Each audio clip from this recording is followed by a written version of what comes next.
Hello एरन, welcome to I gate Bhilai. बच्चों, आपके प्रिपरेशन बहुत ही अच्छी चल रही होगी गेट 23 के लिए। जी जहाँ से आप लगे होंगे, क्योंकि यहाँ पर भी मैं देख रहा हूँ कि बच्चे जो सिंसियर हैं लगे हुए हैं और जी जान से लगे हुए हैं, कुछ करके निकल रहा है। लोग बाहर से भी आके यहाँ पर प्रिपरेशन कर रहे हैं, अलग अलग यूनिवर्सिटीज के बच्चे हैं, क्योंकि वो अपना स्टार्ट एक बड़े सपने के साथ किए थे कि यार हमें इस एग्जाम को क्लियर करना है। पूरी कोशिश कर रहे हैं। और इस समय सभी लोग टेस्ट लिख रहे होंगे, बहुत सारे बच्चों ने बहुत सारा टेस्ट लिख दिया होगा, कुछ बच्चों ने भी एक दो टेस्ट लिखा होगा। मॉक टेस्ट की बात कर रहा हूं मैं। और कुछ लोग प्लान कर रहे होंगे अब मॉक टेस्ट में जाना है, या और भी टेस्ट के बारे में सोच रहे होंगे।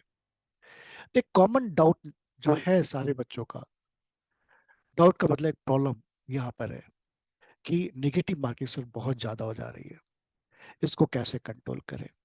क्योंकि निगेटिव मार्किंग वाकई ज्यादा होगी तो उस केस में प्रॉब्लम क्या होता है, क्या राइज होता है कि आपका स्कोर काफी इफेक्ट कर जाता है। स्कोर आपको अच्छा रखना है, मार्क्स अच्छे आने ही चाहिए, नेगेटिव मार्किंग कम से कम हो। ये तो नहीं बोल सकते नेगेटिव मार्किंग एकदम जीरो हो जाएगा। अब कोई ऐसा बंदा जो एकदम अच्छी प्रिपरेशन है, बहुत ही अच्छी प्रिपरेशन है, या भगवान से पूछ के ही पैदा हुआ है, या वो भगवान ही है, तो हो सकता है उसकी नेगेटिव मार्किंग जीरो हो जाए।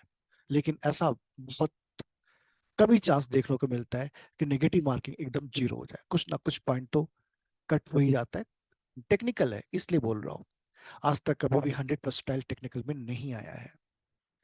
बाकी एग्जाम में जैसे देखने को मिलता है लोग 100% ला देते हैं, लेकिन अभी तक गेट में ऐसा हुआ नहीं है। इसका मतलब नेगेटिव मार्किंग थोड़ी बहुत तो सबकी होती है, लेकिन इसको मिनिमाइज कर सकते हो आप। क्योंकि इसको मिनिमाइज हम लोग कर ले जाए, कम से कम नेगेटिव मार्किंग हो, तो हमारा स्कोर एक अच्छा स्कोर खड़ा हो सकता है, और जिससे हमारा ड्रीम पूरा हो सकता है। जैसे हम लोग गेट की बात करें बच्चों, यहाँ पर गेट में 65 क्वेश्चन है। यदि 65 क्वेश्चन में 1 मार्क्स और 2 मार्क्स दो टाइप के क्वेश्चन आते हैं। यदि हम लोग जल्दी देखें यहाँ पर, सिर्फ 1 मार्क्स के 20 क्वेश्चन बना ले हम लोग, कितने मार्क्स के, यहाँ पर 1 मार्क्स के 20 क्वेश्चन हम लोग डिजाइन कर लें, बना लें परफेक्टली, और 20 मार्क्स मुझे यहां से मिल जाए, और 25 क्वेश्चन हम लोग 2 मार्क्स के बना लें, और 50 मार्क्स यहां से मिल जाए। 70 मार्क्स टोटल होता है बच्चों। सिर्फ 45 क्वेश्चन अटेम्प्ट करके 70 मार्क्स तक आप ला सकते हो। मतलब 60 के 65 सॉल्व करने की जरूरत नहीं है। हाँ यार, जैसे बन रहा है वो बनाए, लेकिन हर बंदे से सारे क्वेश्चंस नहीं बनेंगे ना। एक मिड का पार्ट लेके चल रहा हूँ, लेकिन जिससे बन रहा है खुशी होके हैप्पी होके बनाए। बिल्कुल टारगेट करें, आप 1 रैंक टारगेट करें, कोई इशू नहीं।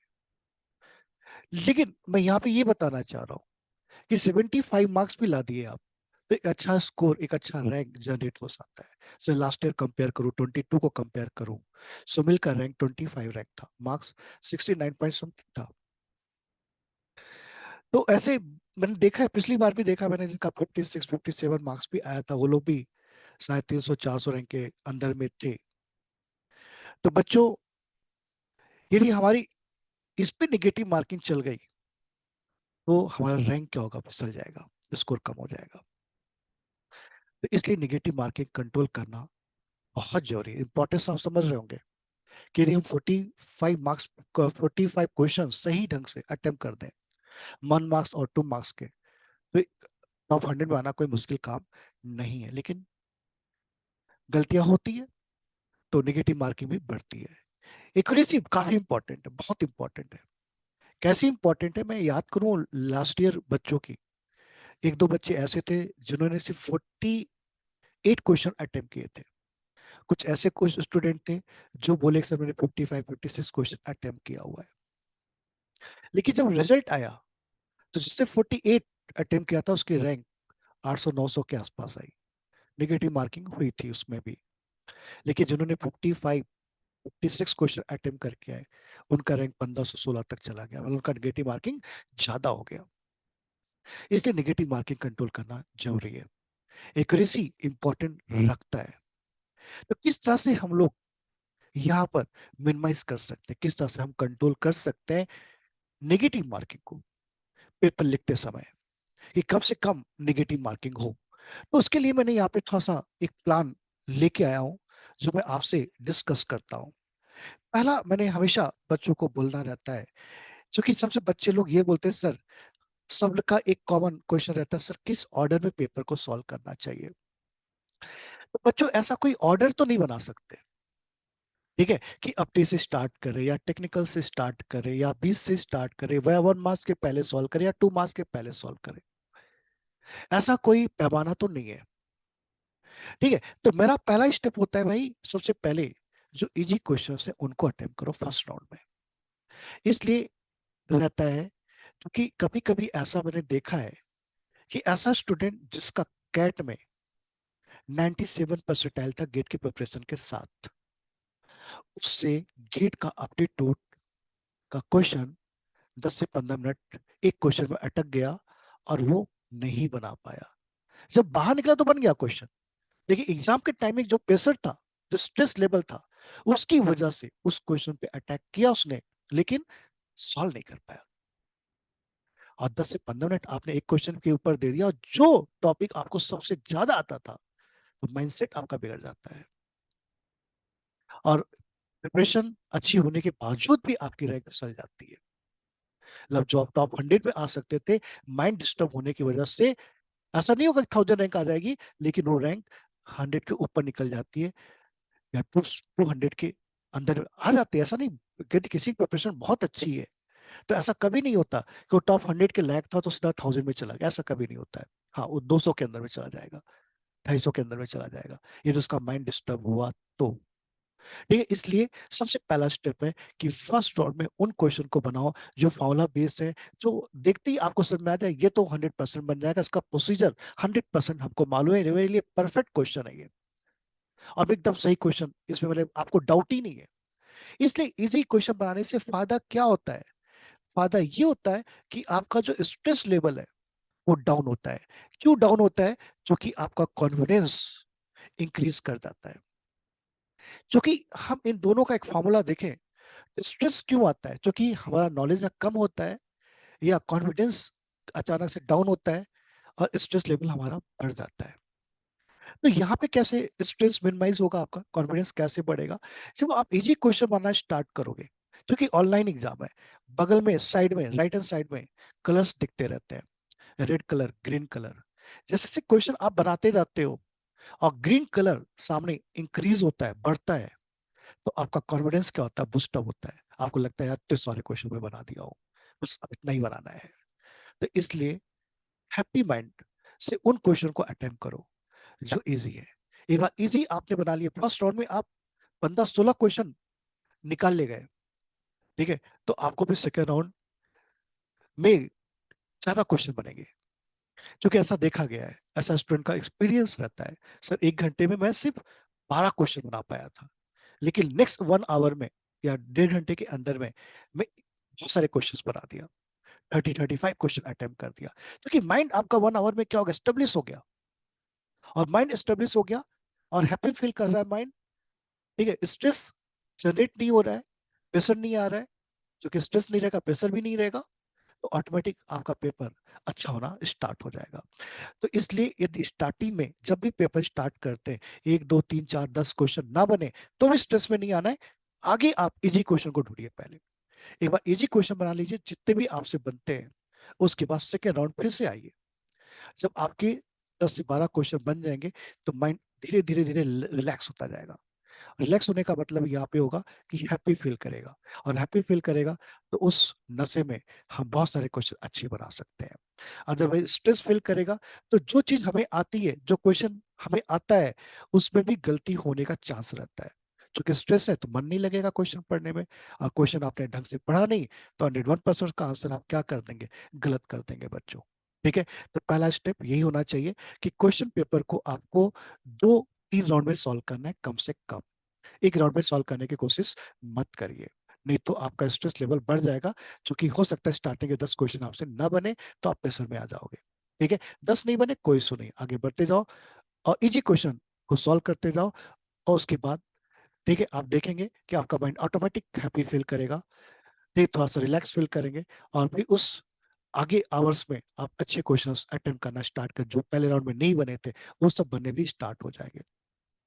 कुछ क्वेश्चन ऐसे रहते हैं जो बिल्कुल डिफिकल्ट रहते हैं, ठीक है, जब सेकेंड राउंड में आएंगे आप तो उन क्वेश्चन पे पकड़िए जिसमें आपको लग रहा था थोड़ा सोचना पड़ेगा, और उन क्वेश्चन को सेकेंड राउंड में बिल्कुल टच मत करिए जिनमें आपको कुछ पता ही नहीं, क्योंकि क्वेश्चन पढ़ते पता चल जाता है इसमें मुझे ज्यादा आइडिया नहीं है, या ऐसे क्वेश्चन जो बहुत लेंदी क्वेश्चन है कि 1 पेज का क्वेश्चन है, ठीक है, यदि ऐसा फील हो रहा है या इसको पढ़ने में टाइम जाएगा, उस क्वेश्चन को बिल्कुल लास्ट में रखिए, क्योंकि ऐसे आगे क्वेश्चंस मिलेंगे आपको जो कि आपसे इजिली और जल्दी बन जाएंगे।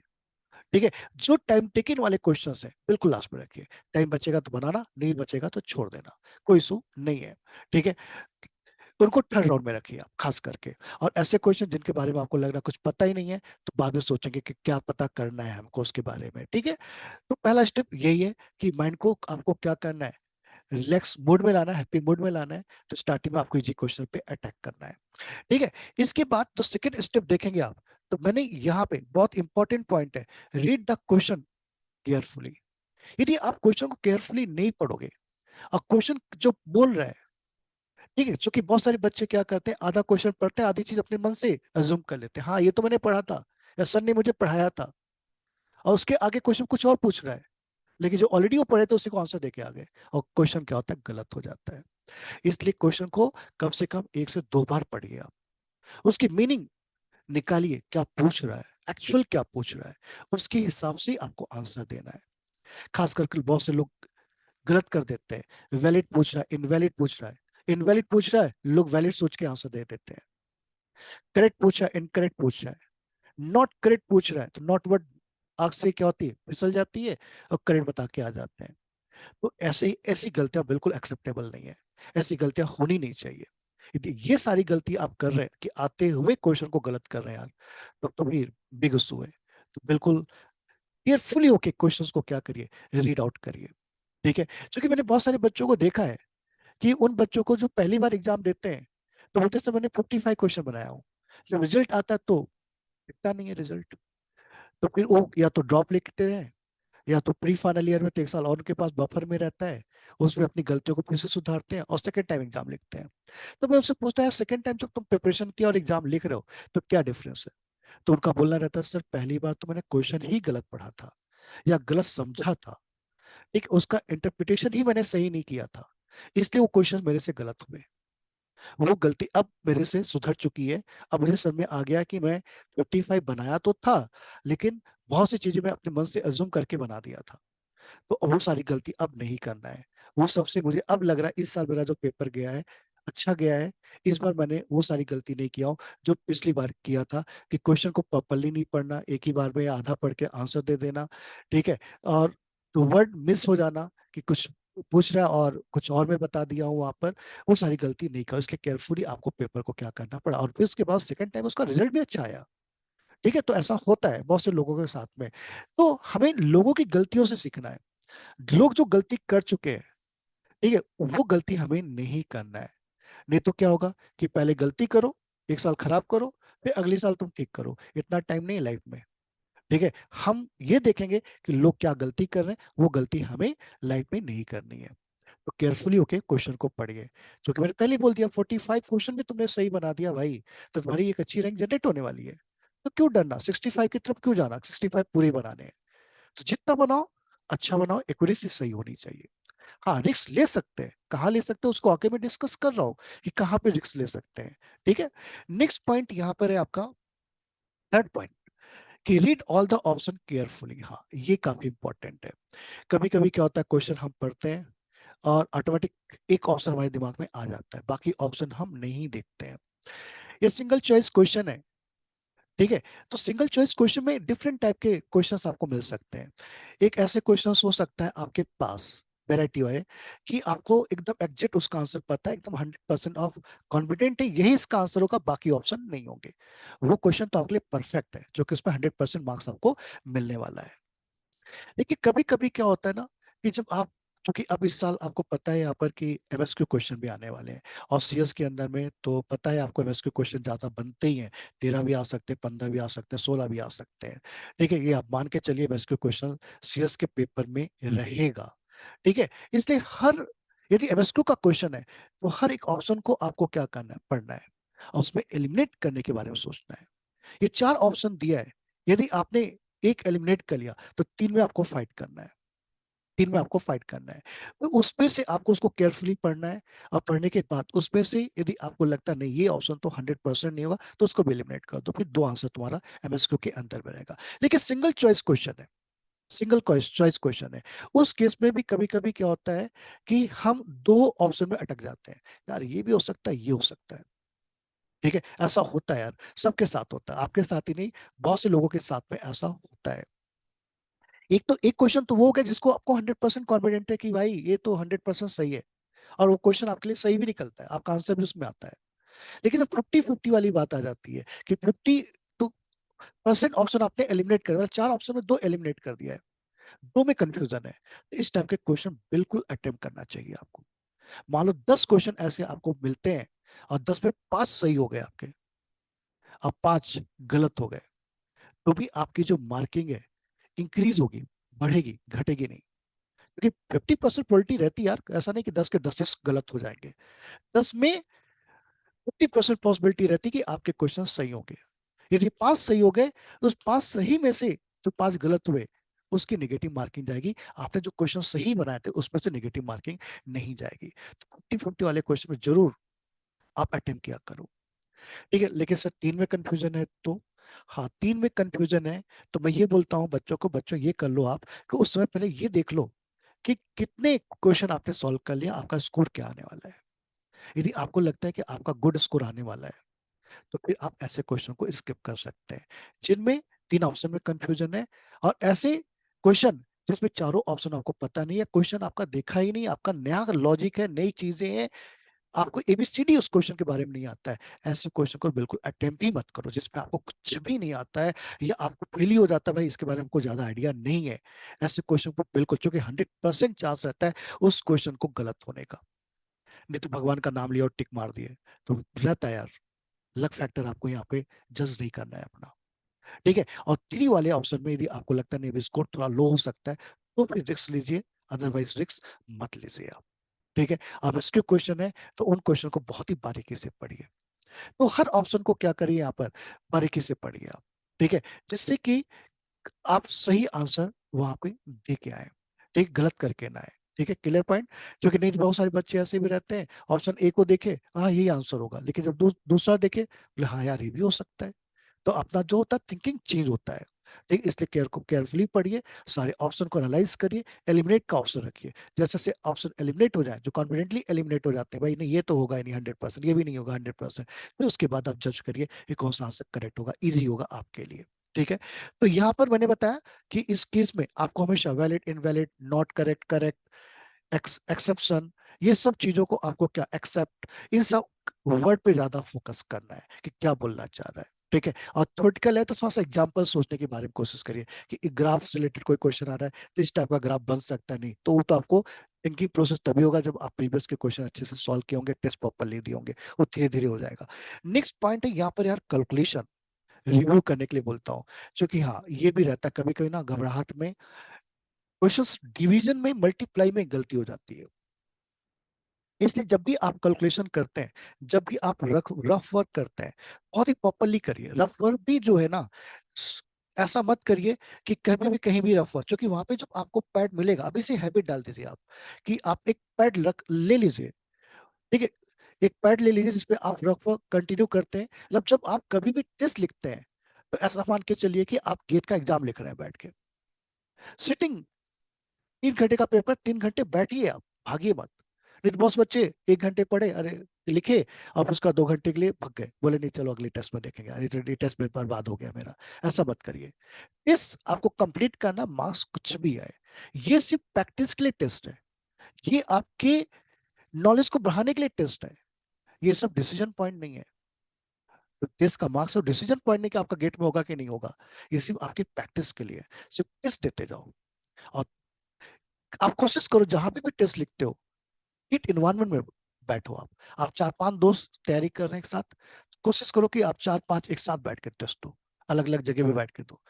इससे फायदा क्या होगा, बेनिफिट क्या होगा कि एग्जाम देने के बाद, टेस्ट देने के बाद आप आपस में एनालिसिस कर सकते हैं, कौन कौन सा क्वेश्चन बना, कौन कौन सा नहीं बना, ठीक, कौन सी चीज नहीं सीखा आपने यहाँ पर, कौन सी चीज, मतलब ऐसे दोस्तों से भी बहुत ही हेल्प होता है।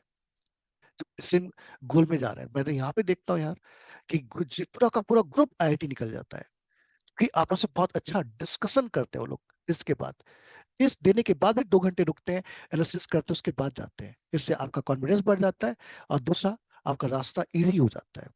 ऐसा भी आप कर सकते हो। दो दोस्त हो, दो ही लोग बैठ के दो, कोई दोस्त नहीं सर, कोई सुने, दोस्त की जरूरत भी नहीं है देखा जाए तो। ऐसे बहुत सारे बच्चे जो अकेले रहते थे और अच्छी रैंक 27 रैंक लेके आए। ठीक है, तो आप अपने आप को मान के चलिए कि हम हिट इन्वायरमेंट के में बैठे हुए हैं, और उस हिसाब से टेस्ट लिखिए आप। ठीक है, तो जब भी आप रफ वर्क करते हैं तो नंबर रिवाइज करिए। मान लीजिए कभी भी कोई क्वेश्चन आपने सॉल्व किया, और सॉल्व करते करते यहाँ पे आप अटक गए, रुक गए, तो आप सेकंड क्वेश्चन चले जाइए, उसको सॉल्व करिए। अब ये सॉल्व हो गया, तो वापस जब लौटोगे तो ये कैलकुलेशन यहाँ पे आपको दिखती रहेगी, तो आप वापस रिव्यू कर सकते हैं कहाँ पे गलती हुई थी। ठीक है, नहीं तो कभी कभी हम लोग सिली मिस्टेक कर जाते हैं, उसको बोलते हैं सिली मिस्टेक। तो सिली मिस्टेक होने से भी आपके मार्क्स क्या होता है, रिड्यूस हो जाते हैं। इवन जब आप आंसर वहां पे टिक करते हैं ऑनलाइन के अंदर में, तो वहां पर भी ध्यान दीजिए कि आपने यहाँ पे ए करेक्ट बोल रहे हैं अपनी कॉपी के अंदर में, तो वहां पर ए पे ही करिए, जल्दबाजी मत करिए कि वहां पर यहाँ पे ए लिखे लेकिन वहां बी पे टिक मार दिए। ठीक है, यहाँ पर 0.25 आया, वहां पर 0.025 कर दिया आपने जल्दबाजी में। इस पे भी ध्यान दीजिए आप। तो कैलकुलेशन कम से कम फास्ट रिवाइज कर लो, फट से रिवाइज कर लो कि यार मेरा कहीं गलती तो नहीं हुआ है। बहुत ज्यादा टाइम नहीं लगता, एक बार आपने कैलकुलेशन कर लिया है तो दोबारा उसको चेक करने में बहुत ज्यादा टाइम नहीं लगता है। तो जरूर करिए यहाँ पर। दूसरा जो पॉइंट है यहाँ पर, don't stick to a particular question. ठीक है, मतलब किसी पर्टिकुलर क्वेश्चन से बिल्कुल चिपक मत जाइए। मतलब ये हुआ कि बहुत सारे बच्चे क्या होते हैं, कभी कभी मैंने देखा भी है कि वो क्या करते हैं कि हमारा ये टॉपिक काफी स्ट्रांग है, इसके जितने भी मैंने टेस्ट दिया सब में क्वेश्चन बन जाते थे, उसी टाइप का कोई क्वेश्चन गेट में आ गया। ठीक है, उससे थोड़ा बहुत चेंज कर दिया। अब बच्चा क्या होता है, उस क्वेश्चन के पीछे लग जाता है, यार ये तो मैं पहले बनाया हूँ, ये तो बनना ही चाहिए। उस चक्कर में क्या हो जाता है, उसके 15 से 20 मिनट वहां पे खराब हो जाते हैं। और बेटा एक क्वेश्चन में 20 मिनट आपने खराब किया, तो आपका कॉन्फिडेंस लेवल क्या होगा, तुरंत डाउन होगा।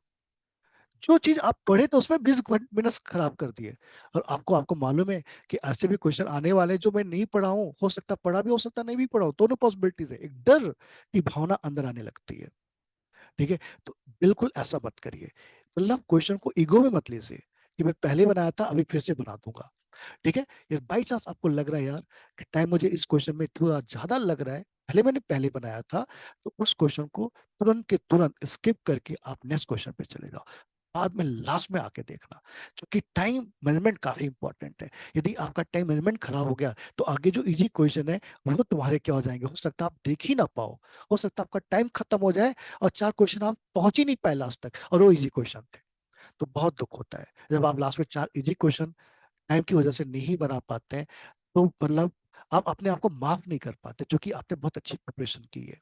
ठीक है, इसलिए कभी भी आपको बीच में रुकना नहीं है। तो क्वेश्चन में ज्यादा टाइम लग रहा है तो उसको ईगो में नहीं लेना है कि नहीं इसको बना के ही निकलूंगा मैं। आप आगे बढ़ जाओ, पीछे आके वापस रिवाइज करो, फिर उसके बाद देखो कि क्या आंसर होगा उसमें। क्लियर हो गया होगा सभी को। बिल्कुल नहीं लेना है, क्योंकि मैंने देखा है यहाँ पर कि एक स्टूडेंट जिसका मैंने बताया ना, जिसका कि कैट में इतनी अच्छी रैंक होने के बाद वहां पर अपने के क्वेश्चन में अटक गए। ठीक है, ऐसा होता है। तो मतलब ईगो मत लीजिए। ठीक है भाई, मैं आता हूँ थोड़ी देर में बाद आता हूँ, फिर तेरे पे अटैक करूंगा। और थोड़ी बार लौट के आएंगे, बहुत सारे क्वेश्चन बना के लौटेंगे, 100% वो भी क्वेश्चन आपसे बन जाएगा, क्योंकि ऑलरेडी इतने क्वेश्चन आप बना चुके होंगे कि वो भी क्वेश्चन में आपको समझ में आ जाएगा लास्ट में कि भैया ये चीज होने वाली है। नहीं तो एक बार आप 20 मिनट खराब कर दिए तो आगे थोड़ा सा इससे होगा। हाँ, ये भी ध्यान रखिए आप, क्योंकि 65 क्वेश्चन है, तो 1 मार्क्स पे आपको कितने मिनट देने हैं, 2 से 3 मिनट आपको देने हैं। 2 मार्क्स का क्वेश्चन है, 5 से 6 मिनट देने हैं। ये भी आप डिसाइड करिए, क्योंकि आपको 60 के 65 क्वेश्चन कम से कम एक बार तो पढ़ना होगा ना, भले बने या ना बने, लेकिन पढ़ोगे तो कितना टाइम आपको एक क्वेश्चन पे इन्वेस्ट कर सकते हैं। तो ये पहले से कैलकुलेशन करके रख लीजिए। ठीक है, तो समझ में आ गया होगा मैं क्या बोलना चाहता हूँ यहाँ पर। तो बिल्कुल आप ऐसे क्वेश्चन पे जो क्वेश्चन आपके लिए डिस्टर्बिंग है, जो क्वेश्चन आपको टाइम टेकिंग में बन रहे हैं, या आपको लग रहा है 10 मिनट 15 मिनट लग जा रहा है, उस क्वेश्चन को आप छोड़ दीजिए, आगे नेक्स्ट राउंड में देखेंगे। ठीक है, सिमिलरली नेक्स्ट पॉइंट यहाँ पे, don't guess the answer, try to solve it. हाँ, कभी ऐसा मत करिए कि आप जल्दबाजी में क्या कर दिए, टाइम है आपके पास और जल्दबाजी में आपने आंसर गेस करके आगे बढ़ गए। तो गेसिंग वाले जो आंसर आप देते हैं, ठीक है, हो सकता है बाई लक सही हो जाए, लेकिन हमेशा लक काम नहीं करता है। तो लव फैक्टर आपको अपना चेक नहीं करना चाहिए। ठीक है, सॉल्व करने की कोशिश करो, थोड़ा बहुत तो सॉल्व करो, क्योंकि थोड़ा बहुत सॉल्व करने से ही आपको एक आइडिया हो जाता है कि इसका आंसर क्या होगा। तो आप उसको पूरा सॉल्व करो। ठीक है, तब उसका आंसर दो, गेस मत करो। ठीक है, कि बस भगवान का नाम लिए A B B B C C C, तुक्का। आजकल बहुत सारे लोग वीडियो बनाते हैं, का तेरा बाप आया, कैसे वीडियो बनाते हैं, वो सब नहीं आता है सब। ठीक है, तो ये सब उन बच्चों के लिए जिन्होंने प्रिपरेशन किया ही नहीं है। और बिना किया हुआ प्रिपरेशन, मुझे तो नहीं लगता भाई गेट निकलेगा। आज तक ऐसा हुआ नहीं है, हम लोग 15-16 साल से पढ़ रहे हैं, कोई तुक्का मार के आया हो और बोला हो सर मेरा गेट निकल गया हो। क्योंकि जितने बच्चे हमारे पास से निकले हैं, हम सभी को पर्सनली जानते हैं, और उनकी 1 साल 2 साल की पूरी मेहनत हम जानते हैं। सभी लोगों ने अच्छी मेहनत करके और अच्छे से टेस्ट लेके, अच्छे से रिविजन करके, अच्छे से प्रीवियस का क्वेश्चन सॉल्व करके रैंक जनरेट की है। कोई तुक्का मार के नहीं पास हुआ, अभी तक तो नहीं हुआ है भाई। ठीक है, अभी तक मैंने जो देखा है, तो इसलिए आप लोगों को भी कोशिश करना है कि यहाँ पर कि गेस मत करिए। ठीक है, हाँ गेस वहां पे आप कर सकते हैं जब आपको लगे भाई 4 ऑप्शन में 2 ऑप्शन मुझे बिल्कुल पता है ये नहीं होगा, अब 2 ही ऑप्शन है, अब 2 ऑप्शन में आप डिसाइड नहीं कर पा रहे, तो उस केस में फिर आप 80-90% जिसमें आप कॉन्फिडेंट है, उसमें भी आप जा सकते हैं। ठीक है, उस केस में जा सकते हैं, अदरवाइज मत करिए ऐसा। ठीक है, डोंट टेक स्ट्रेस, ये तो मैंने पहले ही बोल दिया, क्योंकि स्ट्रेस लेवल बढ़ेगा, कॉन्फिडेंस डाउन होगा, और कॉन्फिडेंस डाउन हुआ तो आगे जो क्वेश्चन आपसे बन रहे हैं उसको रीड करने का मन नहीं करेगा, और मन नहीं करेगा तो 101% या तो आप 1 घंटे बाद वहां सो जाओगे, जैसे बहुत से लोग प्रिपरेशन करके नहीं जाते हैं, या उनकी प्रिपरेशन अच्छी नहीं रहती है, या तो एग्जाम के दिन रास्ते में आधे रास्ते से वापस आ जाते हैं, या किसी कारण से वहां पहुंच भी गए तो टेबल पे सो जाते हैं। तो जो अच्छा बच्चा बना रहा है, जो अच्छे से पढ़ के गया है, वो उसको देख के डिस्टर्ब हो जाता है। ठीक है, तो कभी भी, हाँ ये भी एक चीज देखा गया है कि जब आप एग्जाम देने जाओगे ना, बहुत सारे लोगों की प्रिपरेशन नहीं रहती, क्लास में सारे लोग फॉर्म भरे हैं लेकिन प्रिपरेशन जीरो है। कभी खोल के नहीं देखा भाई गेट में प्रीवियस का, बस को कॉलेज में जो पढ़े थे उसी से बना देंगे, ऐसा सोच के जाते हैं, नहीं होता ऐसा।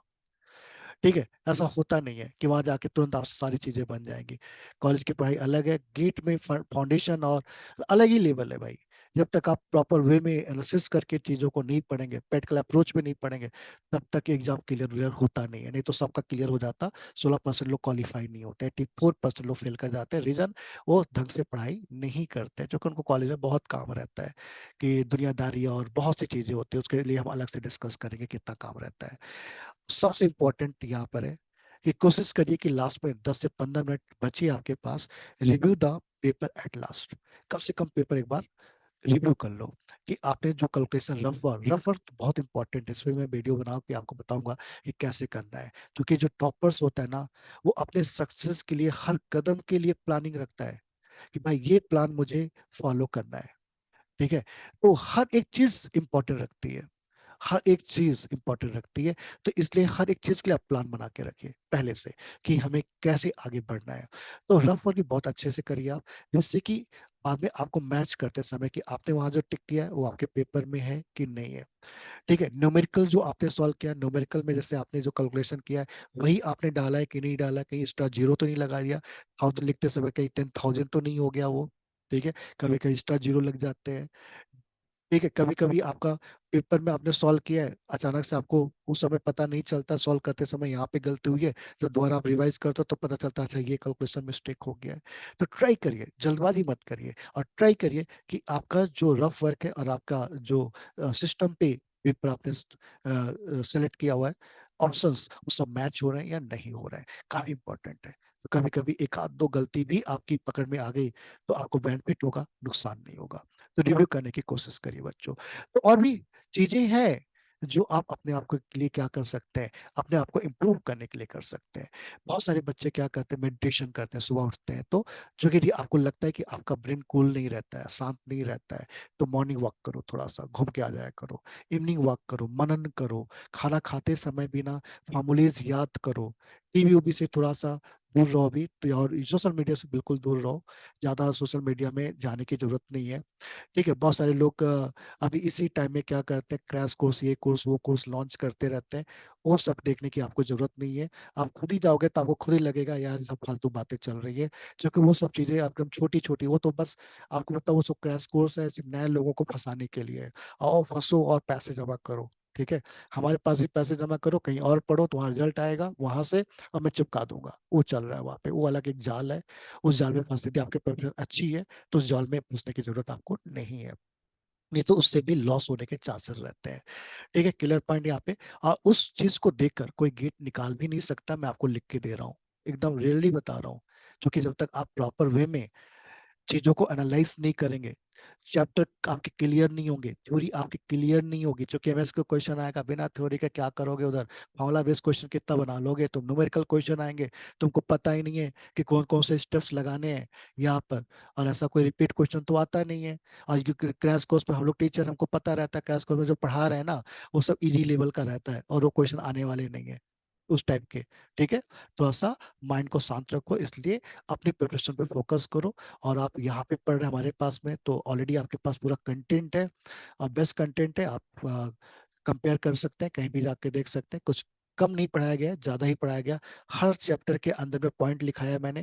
ठीक है, इंपॉर्टेंट इंपॉर्टेंट पॉइंट, कोई भी एल्गोरिथम पढ़ाया तो उसके नीचे इंपॉर्टेंट पॉइंट क्या क्या चीजें इन्वॉल्व होनी चाहिए, याद होनी चाहिए, वो सब शॉर्ट नोट्स पढ़ो, आप अपने खुद के शॉर्ट नोट्स बनाओ, टेस्ट सीरीज के शॉर्ट नोट्स बनाओ, कहीं कोई नया फॉर्मूला, कोई नया कंसेप्ट मिल रहा है उसके, उसको कॉपी में लिख लो आप। इस सीरीज का जरूर शॉर्ट नोट्स बनाओ। इन सब चीजों से आपका जो टेस्ट है अच्छा भी जाएगा, प्लस आपका जो नेगेटिव मार्किंग है वो धीरे धीरे धीरे क्या होगा, रिड्यूस हो जाएगा, धीरे धीरे रिड्यूस होगा, एक बार में रिड्यूस नहीं होगा ना। तो इसलिए आप टेस्ट देते जाओ। अब मार्क्स पे बिल्कुल फोकस मत करो, क्योंकि बच्चे बहुत ज्यादा वेरी करते हैं स्टार्टिंग में, सर मार्क्स नहीं आ रहा है, सर 30 ही मार्क्स आ रहा है, बेटा 30 भी आ रहा है ना, तूने प्रिपरेशन किया तभी आ रहा है, नहीं तो 30 भी नहीं आता। ठीक, 20 भी आ रहा है मतलब आपकी प्रिपरेशन कुछ ना कुछ है, इसलिए आपका आ रहा है, बस आपको इम्प्रूव करने की जरूरत है। तो जितना ज्यादा आप टेस्ट लिखते जाओगे, धीरे धीरे आपके मार्क्स धीरे धीरे धीरे धीरे ग्रो होते जाएंगे बच्चों। ठीक है, और लगे रहिए, लीव करने तो दिमाग में सोचिए ही मत, मार्क्स कितने भी आए 101% आपको फायदा मिलेगा। अभी नहीं मिलेगा, ठीक है, लेकिन आगे आने वाले वक्त में आपको जनवरी तक पता चलने लगेगा, यार मेरा मार्क्स अब इम्प्रूव हो गया है। ठीक है, और आगे भी बहुत सारे एग्जाम्स होते हैं, कहीं ना कहीं आपको बेनिफिट होगा। इस साल भी मैं देख रहा हूँ ऐसे बहुत सारे बच्चे जो कभी सोचे नहीं थे मैं आईओसीएल में जाऊंगा या मेरा आईओसीएल में हो जाएगा, कभी उनका प्लान नहीं था, लेकिन आज वो आईओसीएल में जॉब पा गए। ठीक है, तो कभी किसी को नहीं मालूम रहता यार कि मैं गेट में एमटेक करने के लिए जाऊंगा कि मैं आईओसीएल में जॉब करने के लिए जाऊंगा। वो ऑटोमेटिक क्या होता है, जब आपकी रैंक आती है, जब आपको मल्टीपल ऑप्शंस मिलते हैं, तब आपको डिसीजन लेना पड़ता है कि मुझे कहाँ पे जाना है या कहाँ पे मेरा मन कर रहा है। तो इसलिए बिल्कुल अभी मत सोचो कि रैंक क्या आएगी, कहाँ जाना है कहाँ नहीं जाना है, जब उस समय देखेंगे क्या होने वाला है। तो अभी बस आप प्रिपरेशन करते जाओ, वर्कआउट करते जाओ, अपने आप को इम्प्रूव करते जाओ बच्चों। ठीक है, all the best, bye bye, good luck.